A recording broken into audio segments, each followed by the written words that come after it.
C'est finalement l'expérience de la foi, c'est que notre esprit rentre en contact avec l'Esprit de Dieu.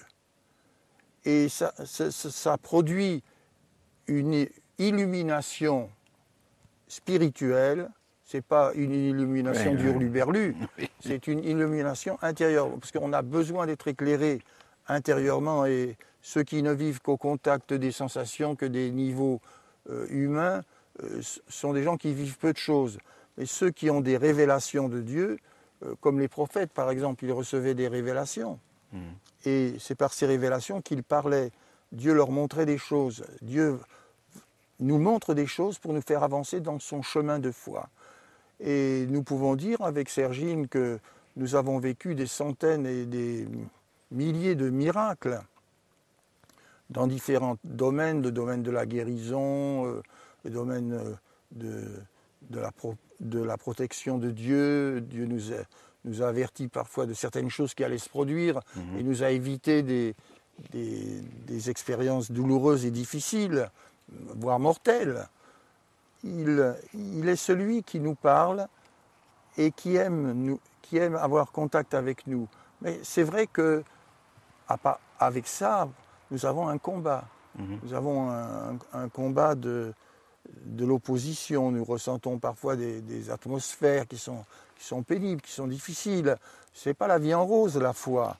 La foi, c'est un combat. C'est un combat. D'ailleurs, si on voit la vie de Jésus, la vie de l'apôtre Pierre, la vie de l'apôtre Paul, la vie de tous ceux qui ont marché dans la foi, d'Abraham, de David, de Joseph, tous avaient des combats. Donc, il ne faut pas croire que la foi, c'est la vie en rose. Les gens, ils disent « Oh, je vous admire, vous avez la foi ». Oui, mais qu'est-ce que c'est que la foi? La foi, c'est de maintenir l'assurance d'une réalité qui est contredite par les difficultés de la vie, par les souffrances, par les coups durs qui nous arrivent. Il m'arrive une tuile, il m'arrive un moment, quelque chose de pénible, et hop, je balaye tout d'un coup, je dis, oh, il n'y a pas de Dieu, ça n'existe pas, l'évangile c'est pas la vérité, etc. Ça, c'est l'instabilité complète. Mais le croyant, il passe à travers, il n'accepte pas d'être vaincu sur ce terrain-là, il continue de dire, oui, je sais que Dieu l'a dit, il le fera, même si ça n'arrive pas aujourd'hui, ça arrivera demain. Mais Dieu l'a dit, il l'a promis, je m'attends à lui. C'est ça la foi. Alors André, il nous reste un petit peu moins de 5 minutes. Beaucoup de gens qui nous regardent de l'autre côté de la caméra doivent se dire c'est un beau message qu'on vient d'entendre, mais moi, est-ce que j'ai la foi? Est-ce que chaque homme ou chaque femme qui nous regarde a la foi? Est-ce qu'il y a comme disait Jésus, ce petit grain de sénévé qui est à l'intérieur du cœur et qui peut se développer? Alors je crois que pendant ces quelques minutes qui nous restent, André, on peut peut-être appeler à tous ceux qui veulent mettre leur foi en pratique. Bien, je crois que de le faire. Le premier acte de foi à faire, que je propose aux téléspectateurs, c'est de recevoir Jésus dans leur vie, de recevoir Jésus dans leur cœur. Et je veux donc m'adresser à vous directement et vous dire que le jour où j'ai accepté Jésus dans ma vie, tout a changé parce qu'il a occupé une place que le diable avait précédemment et qui me rendait malheureux parce que le diable me poussait à toutes sortes d'actions mauvaises, de tentations, de séductions, de choses mauvaises qu'il me faisait voir bonnes ou désirables. Et puis quand j'y avais goûté, c'était l'amertume, c'était la déception, c'était le dégoût de soi-même. Eh bien, la première des choses à faire comme un acte de foi, c'est de recevoir Jésus, l'auteur de notre salut, de notre délivrance, de notre rédemption. Et je voudrais simplement que vous disiez après moi cette simple prière, Seigneur Jésus, je viens à toi maintenant pour te recevoir dans ma vie. Je te reçois dans ma vie maintenant. Je crois en toi, je crois que tu es mon sauveur. Je crois que tu as donné ta vie sur la croix pour mes péchés, afin d'effacer mes péchés, de me libérer de la puissance des péchés et de changer mon existence, de changer ma vie tout entière. Je veux te donner ma vie aujourd'hui et te demander de te révéler et de m'éclairer dans ta parole et de me montrer vraiment dans ta parole les choses qui sont importantes pour que je les connaisse et que je puisse vivre aussi cette vie excellente, cette vie changée, transformée que tu donnes à ceux qui croient en toi.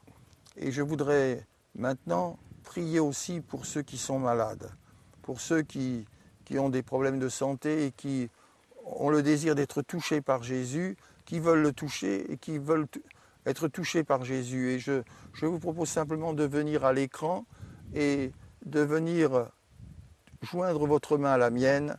Nous allons prier ensemble parce qu'il y a une promesse.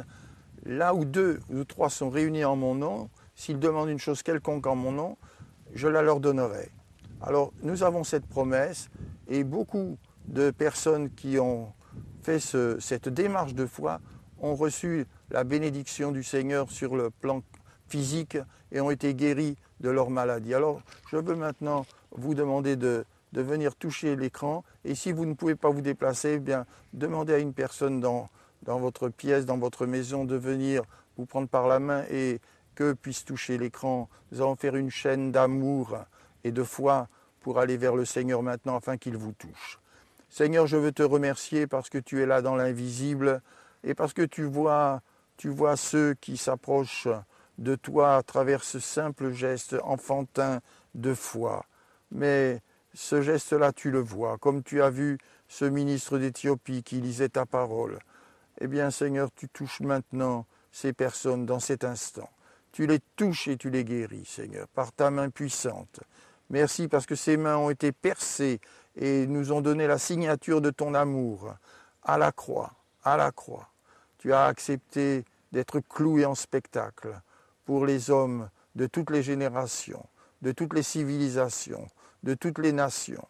Seigneur est là, qui que ce soit qui soit là devant moi, que ce soit un Africain, un Asiatique, un musulman, que ce soit n'importe quel, un orthodoxe, n'importe quel religieux, n'importe quel homme de quelque ethnie ce soit, Seigneur, tu veux maintenant toucher, parce que tu aimes tous les hommes, tu appartiens à tout le monde et tu aimes toute créature. Seigneur, merci de ce que tu fais, ton œuvre dans cet instant, au nom de Jésus. Amen. Eh bien, merci André.